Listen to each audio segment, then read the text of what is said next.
नमस्कार दोस्तों, मैं हूं आदित्य कुमार। आप देख रहे हैं कूल थिंकिंग और आज हम अनबॉक्सिंग करने वाले हैं ट्रिमर की, जिसका मॉडल नंबर है NHT1076।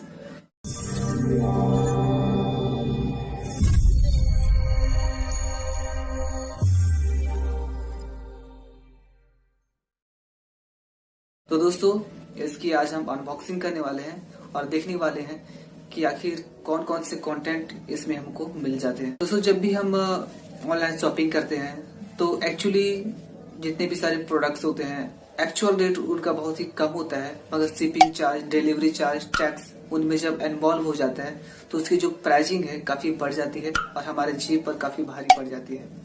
तो ये चीजें बहुत ही कॉमन है, मगर पैसे की बात आती है तो थोड़ी भारी पड़ ही जाती है। तो चलिए दोस्तों, इस वीडियो को शुरू करते हैं।